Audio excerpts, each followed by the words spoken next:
Hello students, welcome back to another video. तो जैसा कि हम न्यू बैच 2026-27 के क्लासेस स्टार्ट कर चुके हैं और हमारे जो भी स्टूडेंट्स बीए थर्ड सेमेस्टर में हैं और पॉलिटिकल साइंस को पढ़ रहे हैं, तो आज की वीडियो में हम पॉलिटिकल साइंस के चैप्टर नंबर 2 को पढ़ने वाले हैं। चैप्टर नंबर 2 में आपको पढ़ना है भारत में लोकतंत्र के आयाम, जिसमें आपको सामाजिक, आर्थिक एवं राजनीतिक आयाम के बारे में पढ़ना है। चैप्टर नंबर 1 की वीडियो में आपने पढ़ा था कि उत्तर औपनिवेशिक भारत में लोकतंत्रीकरण की प्रक्रिया क्या है, तो वो टॉपिक हमने पढ़ लिया। आज हम भारत में लोकतंत्र के आयाम को पढ़ने वाले हैं। इसी तरीके से एक सीक्वेंस में चैप्टर वाइज आपकी क्लासेस हम कंप्लीट करा रहे हैं हर एक सब्जेक्ट की। तो आप सक्सेस मास्टर पॉइंट पर विजिट जरूर कीजिएगा, क्योंकि ये एक ऐसा चैनल है जहाँ पर बीए के हर एक सेमेस्टर की क्लासेस न्यू सिलेबस के अकॉर्डिंग कराई जाती हैं। तो बात करते हैं भारत में लोकतंत्र के आयाम की। तो क्या है ये सामाजिक, आर्थिक एवं राजनीतिक आयाम? देखिए, ये बात तो आप जानते ही हैं कि जो हमारा भारत है वो एक लोकतंत्र शासन व्यवस्था वाला देश है। लेकिन देखिए, भारत में सिर्फ वोट हो जाने से, इलेक्शन हो जाने से थोड़ी ना भारत में एक लोकतंत्र की प्रक्रिया विकसित हो जाएगी। देखिए, जो सामाजिक आर्थिक क्षेत्र होते हैं उसमें भी जनता का भला होना चाहिए, तभी कहा जा सकता है कि ये देश जो है एक लोकतंत्र की प्रक्रिया में विकसित हो चुका है और एक लोकतंत्रात्मक देश बन चुका है। तो भारत में जो सामाजिक, आर्थिक एवं राजनीतिक आयाम है, इन क्षेत्रों में किस तरीके से लोकतंत्र विकसित हुआ है, किस तरीके से है, ये सारी चीजें आज की वीडियो में हम पढ़ने वाले हैं। तो सबसे पहले बात करते हैं सामाजिक आयाम की। तो देखिए, सामाजिक आयाम से तात्पर्य यह है कि भारत के समाज में किसी एक वर्ग, जाति का विशेष महत्व नहीं होगा और न ही कोई वर्ग या जाति या धर्म किसी अन्य धर्म, जाति या वर्ग के लोगों का शोषण करेंगे, क्योंकि जो भारत का संविधान है वो भारत के हर एक नागरिक को समान अधिकार देता है, समान मौलिक अधिकार देता है और भारत का हर नागरिक समान। तो हमारे भारत के समाज में ऐसा तो नहीं है ना कि किसी एक विशेष वर्ग, जाति को महत्व दिया गया है कि आपके पास अलग विशेषाधिकार हैं, आप किसी का भी शोषण कर सकते हैं। तो ऐसा कुछ भी हमारे भारत के समाज में नहीं है। यहाँ पर सभी लोग बराबर हैं, चाहे वो उच्च जाति के हों, निम्न जाति के हों, गोरे हो, काले हो, महिला हो, पुरुष हो, किसी धर्म के हों, किसी वर्ग के हों, सभी को बराबर अधिकार दिया जाता है। तो इस तरीके से यहाँ कहने का मतलब ये है कि सामाजिक क्षेत्र में जो भारत का लोकतंत्र है वो कैसे विकसित हुआ है। तो यहाँ पर अभी हम एक छोटा सा व्यू देख रहे हैं, मैं आपको जो बता रही हूँ, आगे वीडियो में मैं सब कुछ आपको अभी डिटेल से समझाऊंगी। अब बात करते हैं आर्थिक आयाम की। तो भारत का लोकतंत्र का आर्थिक आयाम से आशय यह है कि जो भारत की सरकार है वो अपनी पूरी शासन व्यवस्था में एक ऐसी व्यवस्था बनाए कि भारत का कोई भी नागरिक, चाहे किसी धर्म का हो, किसी जाति का हो, उच्च वर्ग का हो, निम्न वर्ग का हो, वो भूखा न सोए, वो बेघर न हो और मनुष्य की जो 3 मूलभूत आवश्यकताएं हैं वो पूरी हो सके। और मनुष्य की मूलभूत 3 आवश्यकताएं क्या हैं? रोटी, कपड़ा और मकान। तो ये चीजें उसकी पूरी हो सकें। और राजनीतिक आयाम की बात करें तो देखिए, भारत में लोकतंत्र प्रक्रिया होने की वजह से भारत की जनता वोट देकर अपना प्रतिनिधि चुनती है। लेकिन देखिए, भारत की जो राजनीति है उसमें ऐसा नहीं है कि केवल एक वर्ग विशेष को ही महत्व दिया गया है कि वो अपनी पार्टी बना सकता है और इलेक्शन लड़ सकता है। ऐसा नहीं है। अगर भारत का नागरिक है, चाहे कोई भी व्यक्ति है, किसी धर्म का हो, किसी भी जाति का, उच्च वर्ग का हो, निम्न वर्ग का हो, गोरा हो, काला हो, उसे अपने पार्टी बनाने का पूरा अधिकार है। वो चाहे तो अपनी पार्टी बना सकता है, चाहे वो किसी वर्ग का हो, वो चुनाव लड़ सकता है, अपनी पार्टी बना सकता है। ऐसा नहीं है कि सिर्फ उच्च वर्ग के लोगों को ही महत्व दिया गया हो और निम्न वर्ग के लोग राजनीति में भाग नहीं ले सकते। तो यहाँ पर मैंने आपको थोड़ा थोड़ा तीनों के बारे में समझा दिया है, सामाजिक, आर्थिक एवं राजनीतिक, यानी कि तीनों ही क्षेत्र में हमारे भारत का लोकतंत्र है काफी ज्यादा विकसित हो चुका है। तो वही चीजें चलिए अब डिटेल से समझते हैं। देखिए, भारत में लोकतंत्र का क्रियान्वयन सामाजिक, आर्थिक, राजनीतिक क्षेत्रों में देखा गया है, जो कि मैंने अभी आपको समझाया है। सबसे पहले हम देखेंगे सामाजिक लोकतंत्र। देखिए, यहाँ पर आपकी हेडिंग है सामाजिक लोकतंत्र। तो यहाँ पर आप ये भी हेडिंग डाल सकते हैं कि भारत में सामाजिक आयाम, ये भी आप डाल सकते हैं। देखिए, सामाजिक लोकतंत्र से अभिप्राय है कि मनुष्य के बीच सामाजिक स्थिति के आधार पर किसी भी प्रकार का भेदभाव नहीं करेगा। प्रत्येक व्यक्ति को अपनी शक्तियों के समुचित विकास के समान अवसर मिले हैं। भारत का संविधान इतना अच्छा है कि अपने सभी नागरिकों को 6 मौलिक अधिकार देता है, फिर चाहे वो किसी धर्म का हो, जाति का हो, वर्ग का हो, महिला हो या पुरुष हो। सभी को बराबर अधिकार। भारत का संविधान किसी को अलग से अधिकार नहीं देता, सभी को बराबर का अधिकार देता है ताकि भारत का हर नागरिक अपना विकास कर सके, अपने जीवन में आगे बढ़ सके। किसी भी व्यक्ति का किसी भी रूप में शोषण नहीं हो सकता हमारे भारत में। ऐसा नहीं है कि जो उच्च वर्ग का है उसे भारत का संविधान अलग से विशेष अधिकार देता है और वो निम्न वर्गों का शोषण करे, तो ऐसा नहीं है। हर किसी को बराबर अधिकार दिया गया है। सामाजिक न्याय के इस मूलभूत मानवीय सिद्धांत को संविधान में अनेक रूपों में सामाजिक न्याय की सिद्धि के विविध उपायों का उल्लेख किया गया है और हमारे भारत के संविधान में अलग अलग अनुच्छेदों में जो पूरी व्यवस्था की गई है, जिससे पता चलता है कि भारत का हर नागरिक समान है, सभी के लिए समान अधिकार है। आइए उनके बारे में जानते हैं। क्या क्या व्यवस्थाएं भारत के नागरिक के लिए भारत के संविधान में की गई हैं। तो देखते हैं भारत के संविधान का अनुच्छेद 14। अनुच्छेद 14 के अनुसार भारत भूमि पर यानी भारत की जमीन पर कानून के समक्ष सभी अर्थात केवल नागरिक ही नहीं समान, जबकि सबको समान संरक्षण भी प्राप्त है। कहने का तात्पर्य यह है कि भारत की भूमि पर अगर कोई व्यक्ति पैदा हो गया है, चाहे वो किसी धर्म, किसी जाति, किसी वर्ग का हो, केवल वही समान नहीं है, जबकि सभी को समान संरक्षण भी दिया गया है। मतलब हर किसी को बराबर संरक्षण, चाहे वो किसी धर्म या जाति का हो। अनुच्छेद 15 में क्या है कि धर्म या मूल वंश, जाति हो या लिंग हो यानी महिला या पुरुष हो या जन्म स्थान आदि के आधार पर भी विभेद का निषेध करता है। यानी जो हमारे भारत का संविधान है उसका जो अनुच्छेद 15 है वो इन सब चीजों के आधार पर भेदभाव करने पर मना करता है कि धर्म के हिसाब से या मूल वंश या जाति, लिंग, महिला, पुरुष हो या जन्म के स्थान के हिसाब से लोगों के साथ भेदभाव किया जाए, तो ऐसा नहीं होगा। हर कोई बराबर है अगर वो भारत का नागरिक है। तो देखिए आप क्या पढ़ रहे हैं कि भारत में लोकतंत्र के आयाम, तो अभी आप सामाजिक आयाम को पढ़ रहे हैं। कहने का तात्पर्य यह है, सामाजिक आयाम का मतलब यह है कि भारत में सामाजिक क्षेत्र में लोकतंत्र का विकास किस तरीके से हुआ है। इन अलग अलग अनुच्छेद को पढ़कर आपको पता चल ही रहा होगा कि भारत के सामाजिक क्षेत्र में भी हमारे लोकतंत्र का कितना विकास हुआ है।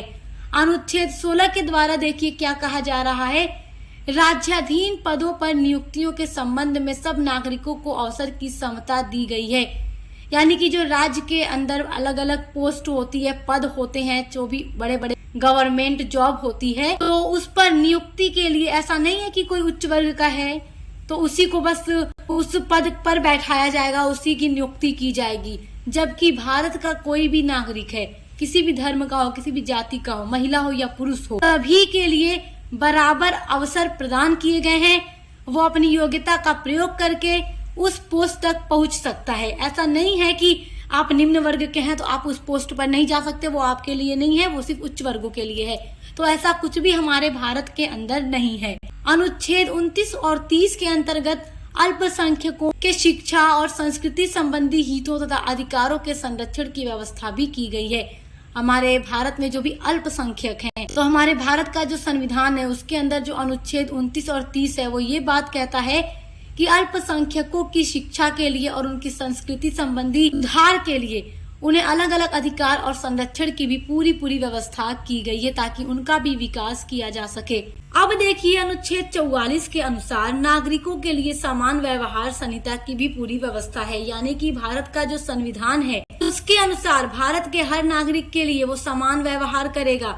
मतलब ये है कि भारत के संविधान के अंदर भारत के नागरिकों के लिए जो बराबर की व्यवस्था पूरी की गई है, तो भारत का संविधान ये कहता है कि भारत का कोई भी नागरिक हो, चाहे किसी धर्म जाति का हो, वो भारत का संविधान उन सभी नागरिकों के साथ समान व्यवहार करेगा और सभी को बराबर अधिकार देगा और सभी को बराबर अधिकार दिया भी गया है। अनुच्छेद 45 के अनुसार देखिए बालकों के लिए निःशुल्क और अनिवार्य शिक्षा का भी पूरी व्यवस्था की जाएगी। उनको निःशुल्क यानी फ्री में एजुकेशन दी जाएगी और जो अनिवार्य शिक्षा है उसकी पूरी अच्छी व्यवस्था की जाएगी। अनुच्छेद 46 के अनुसार देखिए जो अनुसूचित जातियां होती हैं या जो आदिम जातियां होती हैं और जो अन्य दुर्बल वर्ग होते हैं जो अपना विकास खुद नहीं कर पाते, तो उनके शिक्षा और अर्थ संबंधी हितों की भी उन्नति की जाएगी। और भारत की जो सरकार है वो लगातार ही कोई नई योजना या नई नीतियां लेकर आती है ताकि भारत में जो भी अनुसूचित जाति है, आदिम जाति या जो दुर्बल वर्ग हैं, गरीब वर्ग हैं, उनका विकास किया जा सके, शिक्षा के क्षेत्र में उनको ऊपर उठाया जा सके और जो भी उनकी लाइफ स्टाइल है वगैरह वगैरह, जो भी उनकी चीजें हैं, क्योंकि वो बहुत पिछड़े होते हैं। तो सरकार हमेशा अपना पूरा प्रयास करती है, योजनाएं बनाती है ताकि उनका विकास किया जा सके और उनको डेवलप किया जा सके, आगे बढ़ाया जा सके, हर एक फील्ड में उनको विकसित किया जा सके। अनुच्छेद 47 देखिए, आहार, पुष्टि तल और जीवन स्तर को ऊंचा करने तथा सार्वजनिक स्वास्थ्य सुधार करने का राज्य का भी पूरा कर्तव्य होगा। यानी कि जो आहार पुष्टि है या जो जीवन स्तर में सुधार करना है उसको ऊंचा करना है, या जो सार्वजनिक स्वास्थ्य सुधार होता है उसमें भारत के हर नागरिक को बराबर चीजें प्रोवाइड कराई जाएंगी। यानी भारत की जो सरकार होगी सभी को बराबर चीजें प्रोवाइड कराएगी। तो इन अलग अलग अनुच्छेदों को पढ़कर आपको ये समझ में आ गया होगा कि भारत में सामाजिक क्षेत्र में भी हमारे भारत का लोकतंत्र कितना ज्यादा विकसित हो चुका है और भारत के हर नागरिक को, चाहे वो किसी धर्म का हो, जाति का हो, लिंग का हो, किसी भी वर्ग का हो, सभी को समान अधिकार दिया जाता है। किसी के साथ कोई भेदभाव नहीं है, किसी के साथ शोषण या अत्याचार नहीं किया जा सकता। कोई भी सरकारी पद है उस पर सभी को बराबर अवसर प्रदान किए जाते हैं। व्यक्ति अपनी योग्यता के बल पर उस पोस्ट पर बैठ सकता है, जॉब हासिल कर सकता है। अब देखिए जो आपकी अगली हेडिंग है वो है आर्थिक आयाम। भारत में लोकतंत्र में जो आर्थिक आयाम है अब उसको देखते हैं। तो आपकी हेडिंग है आर्थिक क्षेत्र में लोकतंत्र। आर्थिक क्षेत्र का मतलब आप समझ रहे हैं ना, जो भी पोस्ट होगी या जो भी नौकरी होगी, व्यवसाय या हर एक चीज में भारत के नागरिक के लिए बराबर अधिकार होगा, बराबर वेतन होगा, हर एक चीज में समानता होगी। तो आर्थिक क्षेत्र में जो अवसर होंगे वो भारत के हर नागरिक के लिए बराबर होंगे। जैसे कि कोई सरकारी नौकरी है उसमें सबको समान अवसर प्रदान किया गया है भारत की जनता के लिए, चाहे वो किसी धर्म, जाति, वर्ग विशेष, किसी को अलग से महत्व नहीं दिया गया है कि आप इस धर्म के हैं तो आपको ही सरकारी नौकरी मिलेगी, आपको नहीं मिल सकती, या आप उच्च वर्ग के हैं तो आपको मिलेगी, निम्न वर्ग को नहीं मिलेगी, आप गोरे हैं तो आपको मिलेगी, या आप पुरुष है तो आपको मिलेगी, महिलाओं को नहीं मिलेगी। तो हमारे भारत में ऐसा कुछ भी नहीं है। भारत के नागरिक हैं हम, तो हम सभी को बराबर अधिकार दिया गया है। जितने भी प्रकार की सरकारी नौकरी होती है, स्टूडेंट उसकी तैयारी करते हैं, पढ़ाई करते हैं, अपनी योग्यता के बल पर वो अपना एग्जाम क्लियर करते हैं और सरकारी नौकरी को पा लेते हैं। क्यों? क्योंकि भारत के हर नागरिक के लिए समान अवसर दिया गया है और योग्यता के अनुरूप वो अपनी जॉब हासिल कर लेते हैं।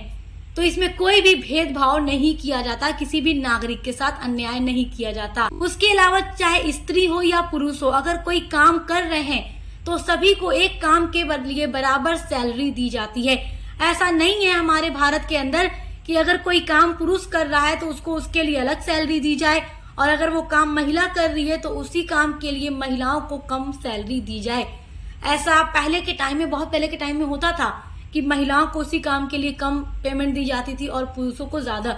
लेकिन हमारे भारत में जब से लोकतंत्र का विकास हुआ है तब से भारत में चाहे महिला हो या पुरुष हो, सभी को आर्थिक क्षेत्र में भी बराबर अधिकार दिया गया है। एक काम करने के लिए स्त्री हो या पुरुष, हमारे भारत के अंदर सभी के लिए बराबर वेतन की व्यवस्था की गई है। तो इस तरीके से आप देख सकते हैं कि आर्थिक आयाम में भी हमारे भारत का लोकतंत्र काफी ज्यादा विकसित हो चुका है। आपका अगला टॉपिक है राजनीतिक आयाम, और आई होप कि आप लोगों ने सामाजिक और आर्थिक आयाम के बारे में अच्छे से समझ भी लिया होगा। वो दोनों आप समझ गए हैं तो ये भी आपको इजीली समझ आ जाएगा, क्योंकि यहाँ पर आप यही पढ़ रहे हैं कि भारत के हर एक फील्ड में हर एक नागरिक को बराबर अधिकार दिया गया है और हर एक क्षेत्र में हमारे भारत का लोकतंत्र काफी ज्यादा विकसित हुआ है, फिर चाहे वो सामाजिक क्षेत्र हो, राजनीतिक क्षेत्र हो या आर्थिक क्षेत्र हो। देखिए, लोकतंत्र को राजनीतिक क्षेत्र में भी लागू किया गया है। लोगों को राजनीतिक अधिकार भी प्रदान किए गए हैं। राजनीतिक आयाम का मतलब ये है कि भारत का व्यक्ति है, अगर भारत की भूमि पर पैदा हुआ है, किसी भी धर्म का हो, किसी भी जाति का हो, किसी भी वर्ग का हो, महिला हो, पुरुष हो, गोरा हो, काला हो, चाहे कैसा भी इंसान हो, अगर वो भारत की भूमि पर पैदा हुआ है, वो भारत का नागरिक है, तो उसे चुनाव लड़ने का पूरा अधिकार है। ये नहीं है कि किसी उच्च वर्ग विशेष को अधिकार दिया गया है कि हाँ आप उच्च वर्ग के हैं तभी आप चुनाव लड़ सकते हैं, तभी आप वोट दे सकते हैं, तभी आप अपनी राजनीतिक दल बना सकते हैं, जबकि ऐसा नहीं है।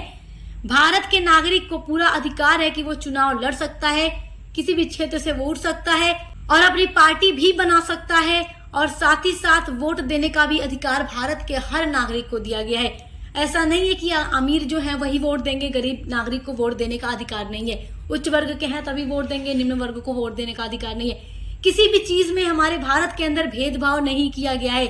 हर एक नागरिक को चुनाव लड़ने का भी अधिकार है, वोट देने का भी अधिकार है, सार्वजनिक पद पाने का भी पूरा अधिकार है, सरकारी पद पाने का पूरा अधिकार है और दल या संगठन बनाने का भी पूरा अधिकार है।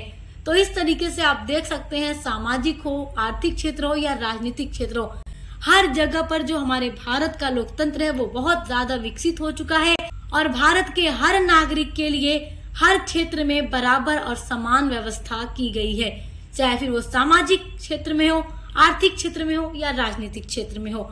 तो आई होप कि जो भारत के लोकतंत्र में सामाजिक, राजनीतिक और आर्थिक आयाम है उनको आप समझ गए होंगे। तो जो आपका चैप्टर नंबर 2 है वो खत्म होता है इसी वीडियो के साथ। अब मिलते हैं आपके चैप्टर नंबर 3।